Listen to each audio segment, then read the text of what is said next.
Hello dear student, आज हम पढ़ने वाले हैं क्लास 10th मैथमेटिक्स प्रश्नावली 5.2। ठीक है, तो प्रश्नावली 5.2 पढ़ने से पहले हम इसको सभी उदाहरण को देख लेते हैं। ठीक है, आप जैसे उदाहरण कर लेंगे तो आपको ये जो प्रश्नावली 5.2 है ना एकदम ईजी हो जाएगा। ठीक है, तो हम पहले उदाहरण को देखेंगे। तो उदाहरण, अगर आप उदाहरण फर्स्ट से देखना चाहते हो तो जो उसका जो लिंक है डिस्क्रिप्शन बॉक्स में दिया गया है। ठीक है, आप वहाँ से देख सकते हो। तो देखिए इसमें हमको क्या पढ़ना है 5.2 में AP का nवां पद। तो AP का nवां पद पहले क्या होता है उससे हम देख लेते हैं। ठीक है, तो AP का जो nवां पद होता है, ठीक देखिए यहाँ पे AP का nवां पद।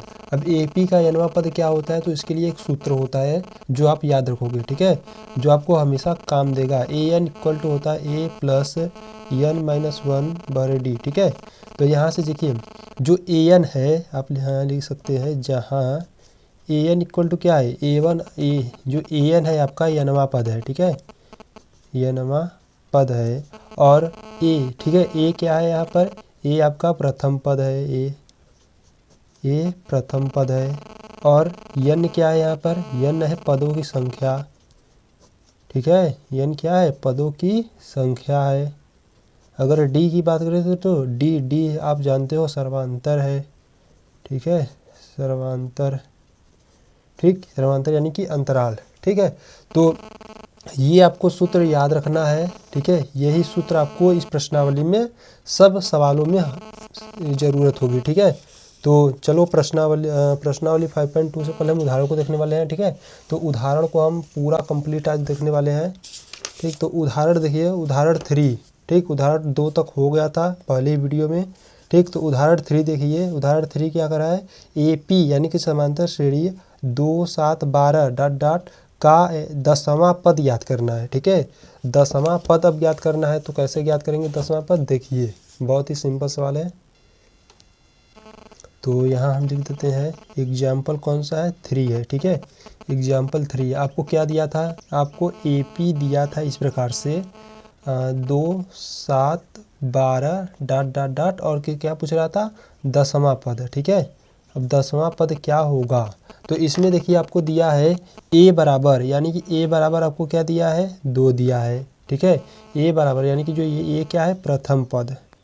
ठीक, परीक्षा में अगर सवाल इस प्रकार से आते हैं तो आपको हर स्टेप लिख कर करना है। ठीक है, आप लिखोगे प्रथम पद। अब प्रथम पद A इक्वल टू 2 है। ठीक है, और यहाँ पे सर्वांतर निकाल लें। तो अगर हम सर्वांतर निकालें तो कितना आ जाएगा, D इक्वल टू, ठीक है, तो D इक्वल टू क्या होता है, A2 माइनस A1। दूसरे पद में से पहले पद को घटाते हैं। ठीक है, तो यहाँ D इक्वल टू A2 की वैल्यू क्या है, यहाँ पे 7 है, माइनस A1 की वैल्यू 2 है। तो D इक्वल टू 7 में से 2 जाएगा 5। ठीक है, ये सर्वांतर आ गया। ठीक है, अब सर्वांतर आ गया और यहाँ पे आपको 10वां पद यानी कि n की वैल्यू भी दी है। n की वैल्यू क्या है, 10 है। ठीक है, तो n की वैल्यू भी 10 दी है। तो हमको यहाँ पे क्या निकालना है, 10वां पद निकालना है, यानी कि A10 निकालना है। ठीक है, तो A10 कैसे निकालेंगे, तो यहाँ पे देखिए पहले हम सूत्र को लिख लेते हैं। सूत्र क्या होता है, सूत्र होता है AN equal to A plus n-1 into D। ठीक है, तो n की वैल्यू क्या थी, 10। तो यहाँ से A10 इक्वल टू A की वैल्यू क्या थी, A की वैल्यू 2 है। तो 2 प्लस n की वैल्यू 10 माइनस 1 इंटू D की वैल्यू क्या है, 5 है, तो इंटू 5। ठीक है, तो A10 इक्वल टू क्या आ जाएगा, 2 प्लस 10 में से 1 जाएगा, कितना बचेगा, 9 गुणे 5। ठीक है, तो A10 इक्वल टू 2 प्लस 9 बच्चे 45। तो A10 इक्वल टू कितना आ गया, 45 और 2 जोड़ोगे कितना आ जाएगा, 47। ठीक है, यही A10 का वैल्यू आ जाएगा, ये आंसर हो जाएगा। ठीक है, तो उदाहरण नंबर अब 4 की तरफ बढ़ते हैं। तो उदाहरण 4 को देखते हैं। उदाहरण 4 क्या है, AP यानी समांतर श्रेणी 21, 18, 15 यानी कि घटते जा रहा है का कौन सा पद -81 है। ठीक है, साथ ही क्या इस AP का कोई पद शून्य है, सकारण उत्तर दीजिए। ठीक है, तो चलो हल करते हैं। तो उदाहरण नंबर 4, तो एग्जाम्पल हम 4 को देखते हैं। ठीक है, एग्जाम्पल 4, तो एग्जाम्पल 4 में आपको जो AP था कुछ इस प्रकार से दिया था। AP किस प्रकार से था, 21, 18, 15, डॉट डॉट डॉट और पूछ रहा था कि माइनस 81वां जो पद है वो किसका है, यानी कि इसमें n की वैल्यू निकालनी है। ठीक है, तो यहाँ से n की वैल्यू निकालेंगे। तो यहाँ से पहले देखिए a इक्वल टू क्या है, a इक्वल टू यहाँ पे 21 है। ठीक है, यानी कि जो प्रथम पद है वो कितना है, 21 है। और सर्वांतर निकाले, यानी कि सर्वांतर यानी कि d इक्वल टू क्या होता है, a2 माइनस a1। ठीक है, तो d इक्वल टू a2 की वैल्यू क्या है, यहाँ पे 18 है और माइनस a1 की वैल्यू 21 है। ठीक है, तो d इक्वल टू 18 में से, ठीक है, यहाँ से घटाते हैं, अगर 18 में से 21 जाएगा कितना बचेगा, माइनस का 3 बचेगा। ठीक है, तो यहाँ से जो d की वैल्यू कितनी आ गई, माइनस का 3 आ गई। तो यहाँ से और देखिए डॉट डॉट करके आपको क्या था, कौन सा पद माइनस का 81वां है। ठीक है, ये है तो कौन सा पद कहा है ना, तो यहाँ से जो an की वैल्यू भी हमको दे दी है, माइनस का 81। ठीक, तो अब यहाँ से n की वैल्यू निकालने आए। ठीक, n की वैल्यू निकालना, तो यहाँ पे सूत्र लगाएंगे an equal to a plus n minus 1 into D. ठीक है, an की वैल्यू आपको दिया है, कितना दिया है, माइनस का 81 इक्वल टू a की वैल्यू क्या है, 21 प्लस n आपको निकालना है -1 बड़े डी की वैल्यू क्या है, माइनस का 3 है। ठीक है, तो यहाँ से हल करते हैं। देखिए माइनस का 81 इक्वल टू 21 प्लस -3 का गुणा इसमें कराते हैं तो माइनस का कितना हो जाएगा, 3n और माइनस माइनस प्लस 3। ठीक है, तो यहाँ से 3n को इस बगल ले लेते हैं। ठीक, और इक्वल टू माइनस का 3n ना, तो माइनस का 3n ले लेते हैं और सभी को इस बगल भेज देते हैं। तो माइनस का 81 21 और 3 कितना हो जाएगा, 24। यहाँ प्लस में होगा तो इधर आ जाएगा तो माइनस का 24 हो जाएगा। ठीक है, तो माइनस का 3n इक्वल टू जोड़ दो, यहाँ से 4 1 5 8 और 2 10। ठीक है, माइनस का 105, तो यहाँ से माइनस और माइनस कैंसिल आउट कर देते हैं। तो यहाँ से n की वैल्यू कितनी आ जाएगी, 105/3। तो यहाँ से 3 से काटते हैं तो 3 1 कम 3 3 त्रिके 9, एक यहाँ पे आया 3 5 15, यानी कि n की वैल्यू कितनी आ गई, 35 आ गई। ठीक है, n की वैल्यू 35। तो आप कह सकते हो कि अतः जो AP का 35वां पद है, ठीक है, AP का जो 35वां पद है वो माइनस का 81 है। ठीक है, आपको फिर प्रश्न में कहा था कि कोई पद शून्य है, मतलब कि इस AP का कोई पद शून्य है तो सकारात्मक उत्तर दीजिए। ठीक है, अब शून्य के लिए अगर हम बात करें तो आप लिखोगे चूँकि हम जानते हैं कि अगर हम शून्य की बात करें तो an हम यहाँ पे क्या मान लेंगे, शून्य मान लेंगे। ठीक है, an इक्वल टू 0।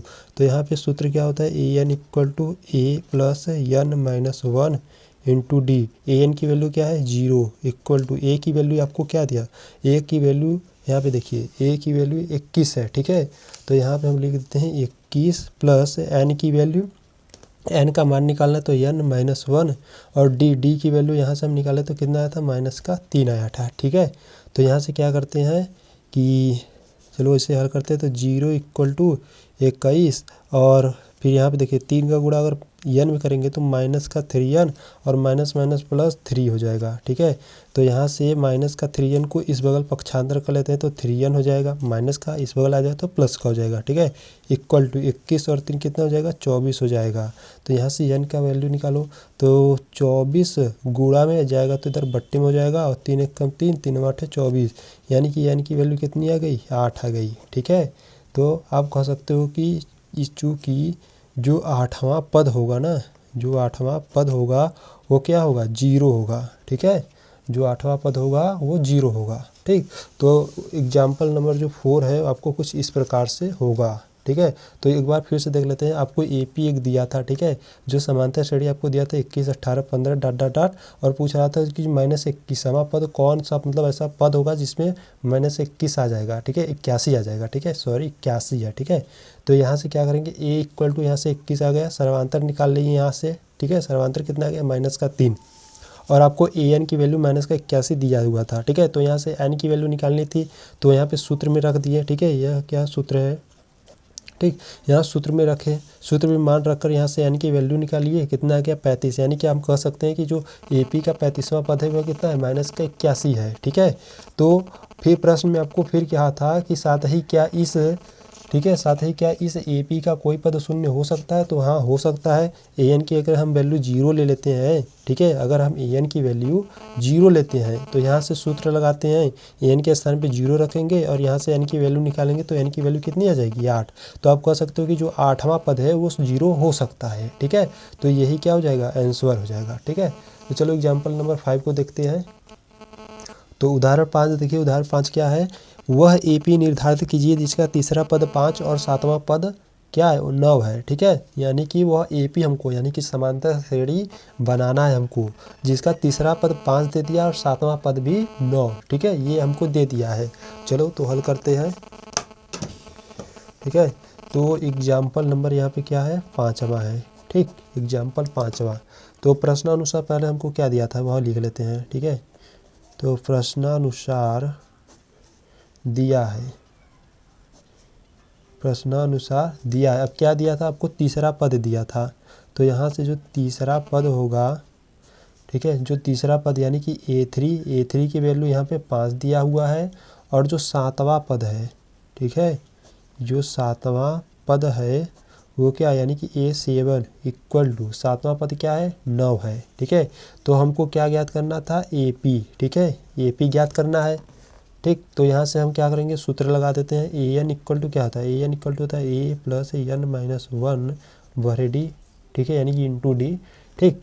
तो देखिए अगर हम तीसरे पद की बात करें, ठीक है, तीसरे पद के लिए तो यहाँ पर हम तीसरा पद यानी कि यहाँ से लिख सकते हैं A3 equal to A plus N के स्थान पे मैं क्या रख सकता हूँ यहाँ पे, देखिए A3 के, चलो ठीक है, एन के स्थान पे मैं 3 रख सकता हूँ। देखो एन के स्थान पे 3 रखा, यहाँ पर भी 3 रख सकता हूँ, तो 3 माइनस 1 इंटू डी, ठीक है।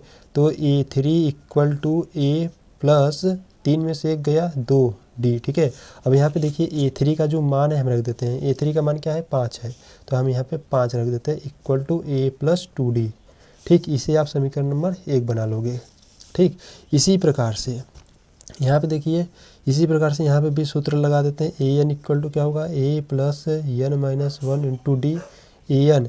अब यहाँ पे एन के स्थान पे मैं 7 रखता हूँ, तो यहाँ से A7 equal to A plus, ठीक है, और यहाँ पे एन की वैल्यू 7 माइनस 1 इंटू डी, ठीक। तो A7 equal to A plus 7 में से 1 गया 6D, ठीक है। या आप डायरेक्ट भी कर सकते हो, तो A7 क्या क्या होता है ए प्लस 6D होता है, और इसका भी ऐसे ही डायरेक्ट कर सकते थे, ठीक है। तो यहाँ पे हम डिटेल में एकदम कर रहे हैं। तो A7 का मान यहाँ पे रखते थे, A7 का मान क्या है 9 है, तो 9 equal to A plus 6D। इसे आप समीकरण नंबर 2 बना लोगे, ठीक।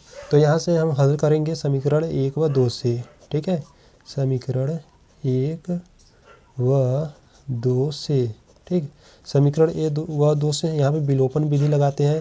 तो a plus 2D equal to 5 है और a plus 6D equal to 9 है, ठीक है। विलोपन लगाते हैं, देखिए यहाँ पे प्लस है, प्लस 77 है, तो यहाँ से माइनस माइनस माइनस, ठीक है। यहाँ से a वाला कैंसिल आउट हो जाएगा और माइनस का 6D में से 2D जाएगा तो माइनस का 4D इक्वल टू माइनस 9 में से 5 जाएगा तो कितना बचेगा माइनस का 4, माइनस माइनस कैंसिल आउट हो गया। यहाँ से d इक्वल टू 4/4, तो 4 4 से कैंसिल आउट 1 बच गया, ठीक है। तो d इक्वल टू कितना आ गया 1 आ गया, ठीक है, d इक्वल टू 1 आ गया। अब इसी d का मान हम कहाँ रखेंगे, समीकरण 1 या 2 में, तो यहाँ से लिख देते हैं d का मान किस में रखें, समीकरण नंबर 1 में रख दीजिए, ठीक है, समीकरण नंबर 1 में रखने पर। अब समीकरण 1 क्या है यहाँ पर, देखिए ये है, ठीक है। तो यहाँ पे हम d के स्थान पर 1 रखने वाले हैं, d के स्थान पर 1 रखने वाले हैं, तो क्या है 5 equal to a plus 2D का वैल्यू 1 है, ठीक है। यहाँ से a की वैल्यू निकालेंगे तो a इक्वल टू 5 बराबर में है ही, इस 2 को उस बगल भेजेंगे तो माइनस का 2 हो जाएगा, तो a इक्वल टू 5 में से 2 गया 3, ठीक है। तो a की वैल्यू कितनी आ गई 3।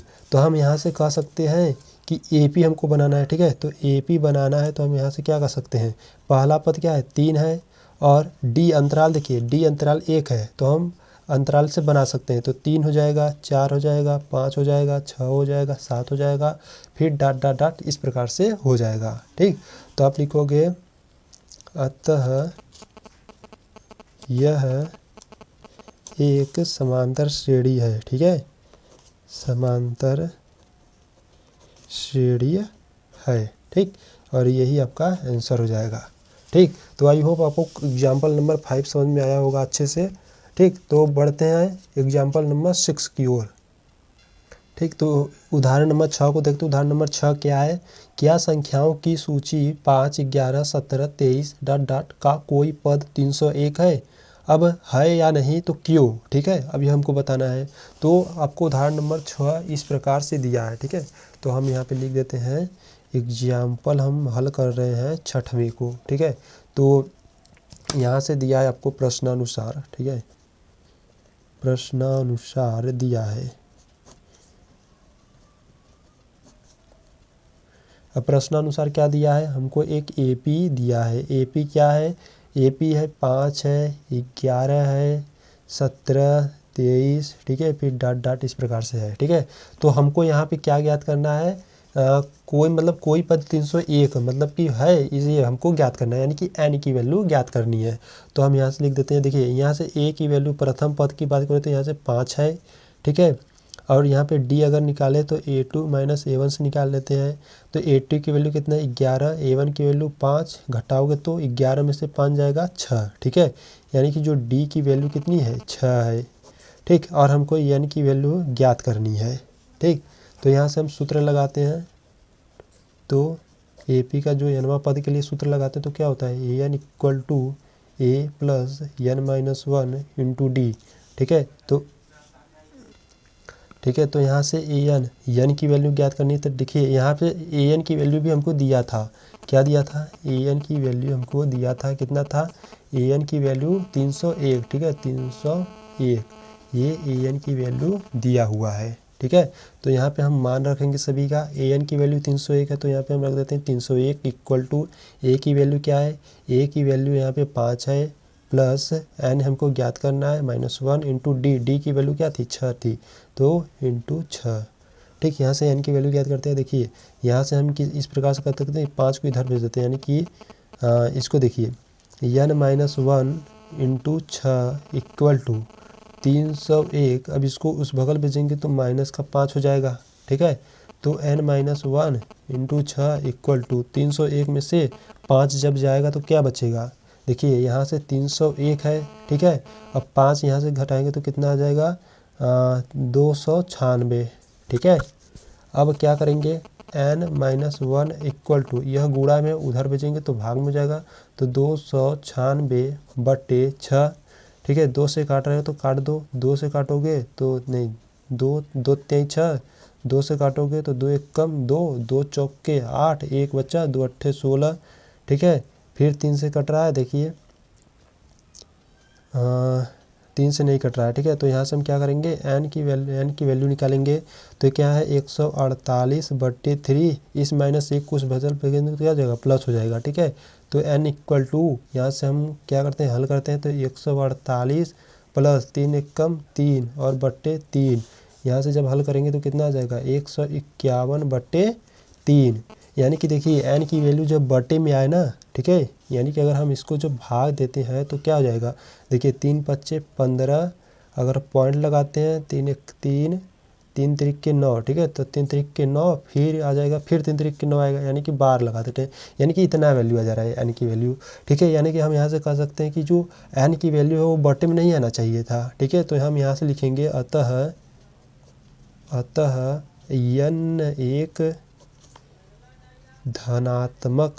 n एक धनात्मक पूर्णांक होना चाहिए था। ठीक है, धनात्मक पूर्णांक होना चाहिए था,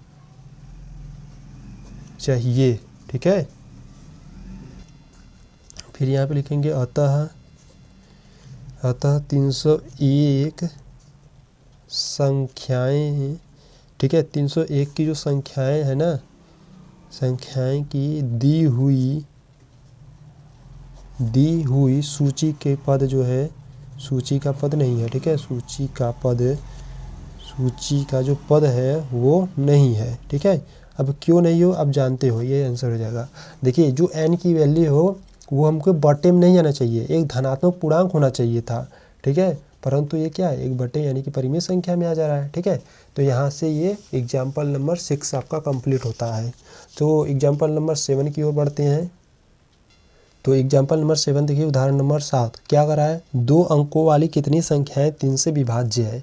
यानी कि हमको इसमें बताना है कि 2 अंकों वाली वह कितनी संख्याएं हैं, यानी कि n की वैल्यू बतानी है हमको। ठीक है, तो यहाँ से हम लिख देते हैं यहाँ पे उदाहरण नंबर, यानी कि एग्जाम्पल 7 हल करने वाले हैं। ठीक है, तो 2 अंकों की ऐसे मतलब हमको कितनी संख्या है जो 3 से विभाज्य है। तो 2 यानी कि 1 से लेके 100 तक की गिनती, यानी कि 2 अंकों वाली ना, तो यहाँ से 10 से लेके 100 तक के लिए, ठीक है, 99 तक के लिए। ठीक है, तो यहाँ से हम क्या लिखेंगे, प्रश्नानुसार।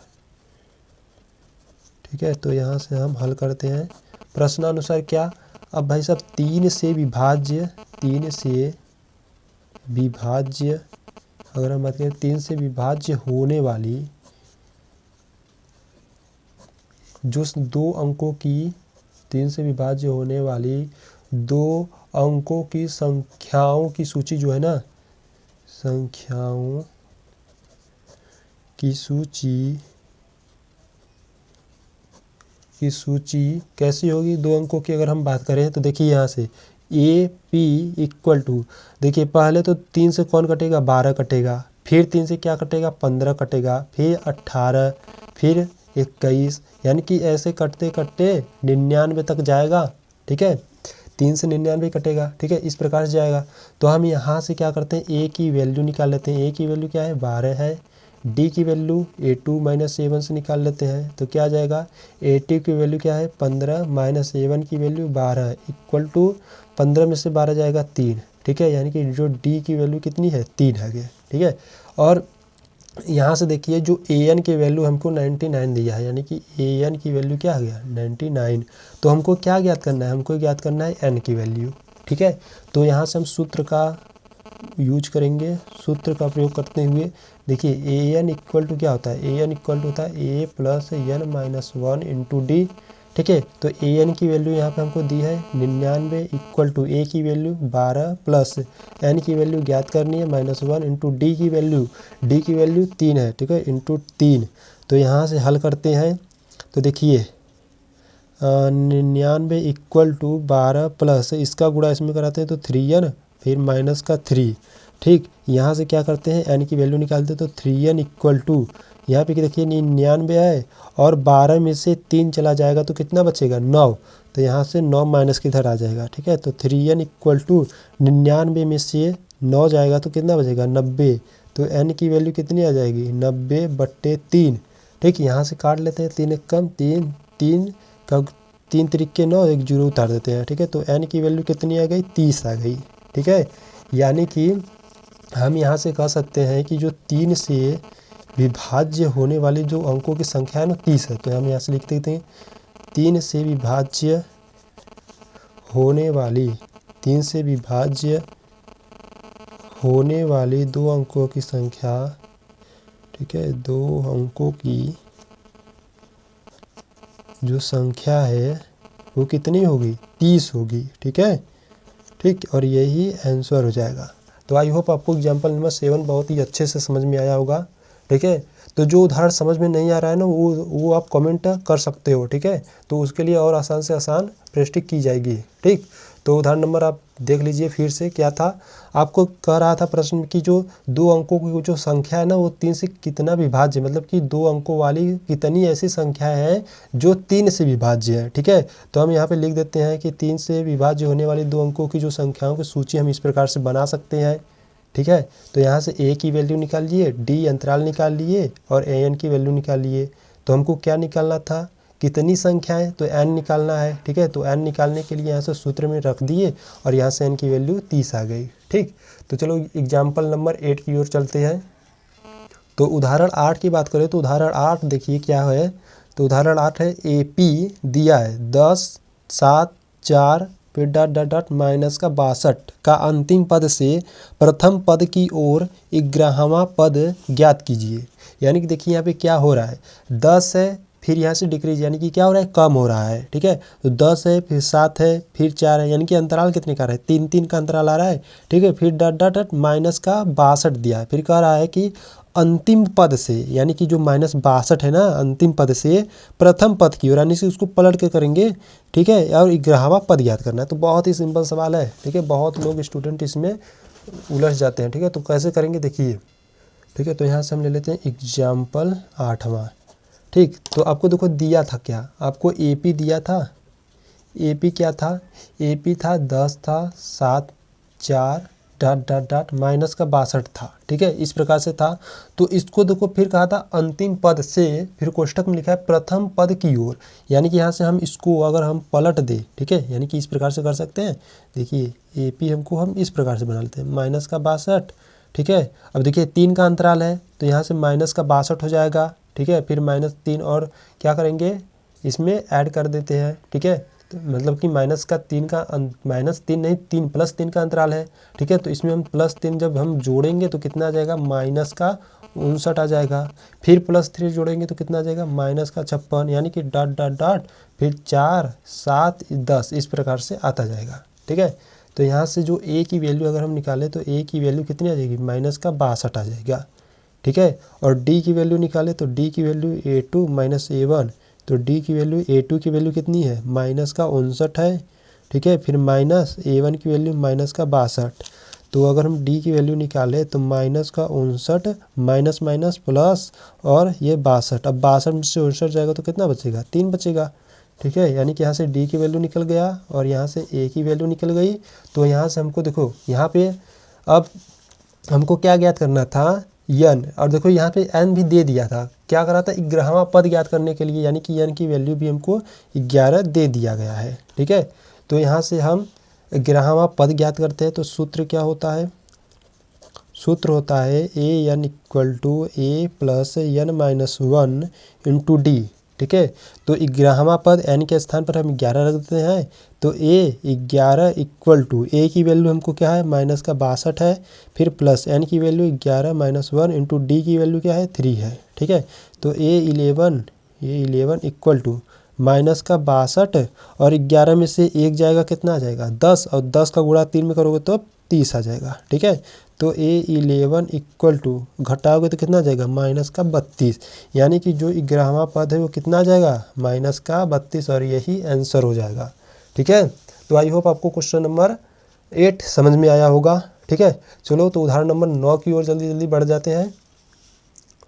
तो उदाहरण नंबर 9 को देखिए क्या है, उदाहरण नंबर 9 क्या है, 1000 रुपये की एक धनराशि 8% वार्षिक साधारण ब्याज पर निवेश की जाती है, ठीक है। प्रत्येक वर्ष के अंत में ब्याज परिकलित कीजिए, क्या ये ब्याज एक AP बनाते हैं, ठीक है। फिर कराए, यदि ऐसा है तो इस तथ्य का प्रयोग करते हुए 30 वर्षों के अंत में ब्याज परिकलित कीजिए, ठीक है। तो देखिए ये बहुत ही सिंपल सवाल है, अगर आप इसे आसानी से समझोगे ना तो बहुत ही सिंपल सवाल होने वाला है, क्योंकि हम इसे प्रश्नावली 5.1 में हल कर चुके हैं, ठीक है। 5.1 में प्रश्न फर्स्ट में 4 प्रश्न था, जिसमें से एक इस प्रकार का भी प्रश्न था, ठीक है।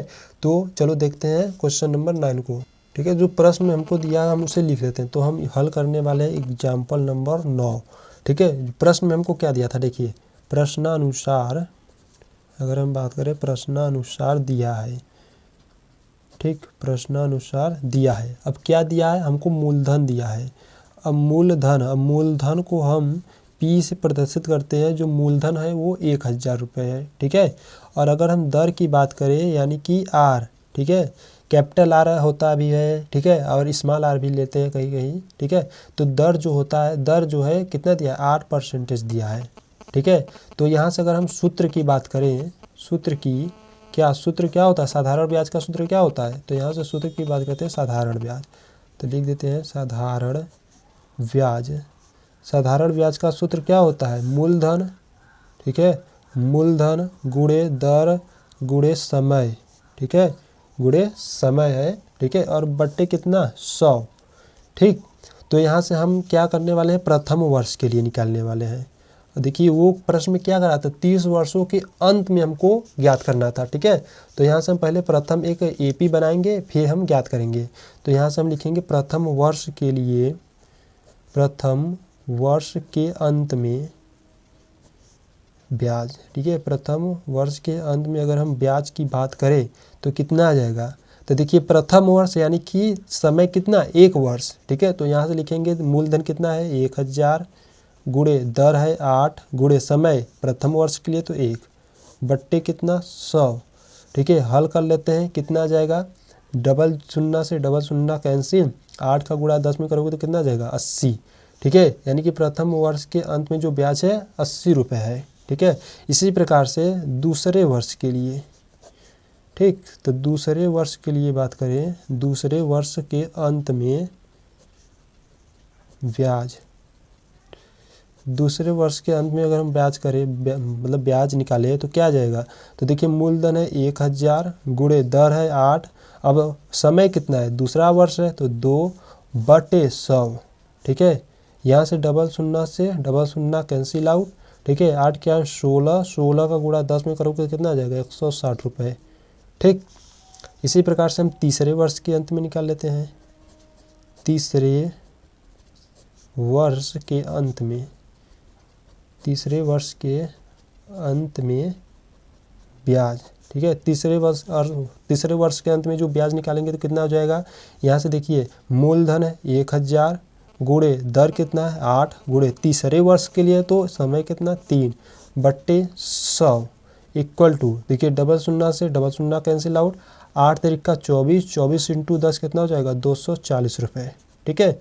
बस करते हैं इतना बहुत है तीसरे वर्ष के लिए। तो यहाँ से देखिए हमको एपी यानी कि समांतर श्रेणी मिल रहा है। देखिए पहले 80 आया था प्रथम वर्ष के लिए, द्वितीय वर्ष के लिए 160 रुपये, उसी प्रकार तृतीय वर्ष के अंत में जो ब्याज आया था वो कितना 240 रुपये।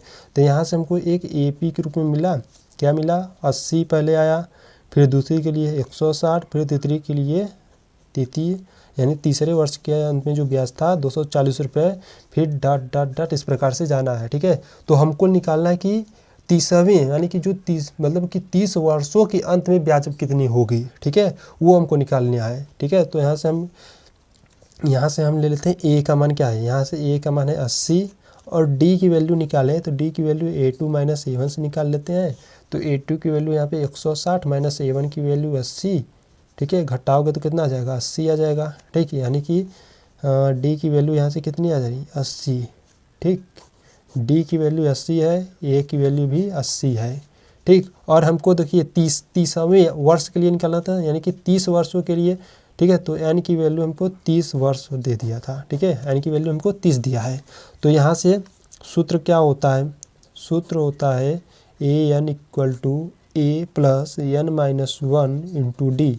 तो एन के स्थान पर देखिए 30 रख देते हैं तो A 30 निकाल लेते हैं, ठीक है। A 30वां ही निकालना था, ठीक। A की वैल्यू क्या है 80 है, फिर प्लस एन की वैल्यू 30 माइनस 1 इंटू डी की वैल्यू 80। तो A 30 इक्वल टू 80 प्लस 30 में से एक जाएगा 29 गुणे 80, ठीक है। तो A 30 इक्वल टू 80 प्लस गुणा कर लेते हैं, देखिए 0 को छोड़िए 8 का 9 8 72 की 2 हासिल लगा 7, 8 की 8 8 दूना 16, ठीक है। 16 और 16 में अगर हम देखिए 9 8 72 की 2 हासिल लगा 7, ठीक है। 8 की 8 एंड 16 में अगर हम 7 को जोड़ेंगे तो कितना आ जाएगा 23, ठीक है। और एक शून्य उतार लेते हैं, ठीक है। तो यहाँ से A 30 इक्वल टू देखिए कितना है 2320 और 80 जोड़ देंगे तो कितना हो जाएगा 2400 हो जाएगा। तो जो यहाँ से 30वें मतलब जो 30 वर्षों के अंत में जो ब्याज होगा वो कितना होगा 2400 रुपये होगा, ठीक है। तो यही आपका आंसर हो जाएगा, ठीक। तो आई होप आपको क्वेश्चन नंबर 9 यानी कि उदाहरण नंबर 9 समझ में आया होगा, ठीक। बहुत ही आसान था। अगर एक बार इस उदाहरण नंबर 9 को फिर से देखिएगा, दोबारा देखिए, समझ में एकदम बिल्कुल एकदम आसान है यार, आ जाएगा, ठीक है। तो एक बार दोबारा देख लीजिएगा अगर समझ में नहीं आया तो, ठीक है।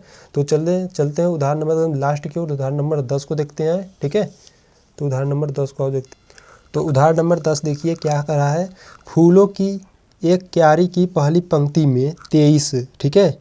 फिर गुलाब के पौधे हैं, मतलब कि एक फूल की क्यारी है जो उनके पहले पंक्ति में 23 गुलाब के पौधे हैं और दूसरी पंक्ति में 21 गुलाब के पौधे हैं, तीसरी पंक्ति में 19 गुलाब के पौधे हैं इत्यादि, इसी प्रकार से हैं, ठीक है, ठीक है। उसकी अंतिम पंक्ति में 5 गुलाब के पौधे हैं। इस क्यारी में कुल कितनी पंक्तियां हैं, ठीक है।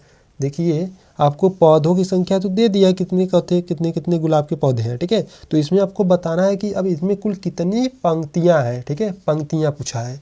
तो चलो हल करते हैं उदाहरण नंबर 10 को, ठीक है। तो हल करते हैं, एग्जाम्पल हम हल करने वाले हैं 10वां, ठीक है, जो लास्ट होने वाला है, ठीक। तो यहाँ से हमको दिया था प्रश्नानुसार, ठीक है, प्रश्नानुसार क्या, अगर हम पहली पंक्ति की बात करें, ठीक है, पहली पंक्ति, तो पहली पंक्ति के लिए जो A1 मान लेते हैं, A1 पहली पंक्ति में कितने गुलाब के पौधे थे, 23 थे, ठीक है। इसी प्रकार से दूसरी पंक्ति के लिए, दूसरी पंक्ति यानी कि A2 मान लेते हैं, ठीक है, कितना था, 21 गुलाब के पौधे थे। इसी प्रकार तीसरी पंक्ति के लिए, ठीक है, तीसरी पंक्ति यानी कि A3 क्या था, 19, ठीक है।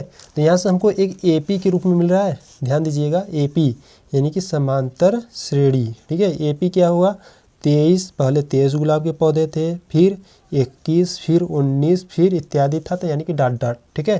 तो यहाँ से अगर हम बात करें कि देखिए यहाँ से AN यानी कि जो अगर हम A से बात करें, ठीक है, A की वैल्यू यहाँ पे क्या है, 23 है, ठीक। और D की वैल्यू निकालना चाहे तो D की वैल्यू A2 माइनस A1, तो D की वैल्यू A2 की वैल्यू कितना है, 21 माइनस का A1 की वैल्यू 23, तो D की वैल्यू कितना आ जाएगा, यहाँ से D की वैल्यू माइनस का 2, ठीक है। और यहाँ से हमको N ज्ञात करना है, ठीक है, N ज्ञात करना है। और प्रश्न में आपको कहा था कि जो अंतिम पंक्ति से, ठीक है, अंतिम पंक्ति से जो 5वां गुलाब के पौधे हैं, ठीक है, तो यहाँ से यानी कि जो AN की वैल्यू है वो क्या दिया है, 5 दिया है, ठीक। तो यहाँ से हम सूत्र रखेंगे और यहाँ से N की वैल्यू निकालेंगे, ठीक है। तो यहाँ से सूत्र क्या होता है, सूत्र होता है AN equal to A plus N minus 1 into D। AN की वैल्यू क्या है, 5 है, इक्वल A की वैल्यू क्या है, 23 है, प्लस N की वैल्यू हमको निकालनी है -1 इंटू D की वैल्यू क्या है, माइनस का 2, ठीक है। तो हल करते हैं इसको, तो 5 इक्वल टू 23, फिर देखिए यहाँ से फिर इसका गुणा इसमें करेंगे तो माइनस का 2N माइनस माइनस प्लस का 2, ठीक है।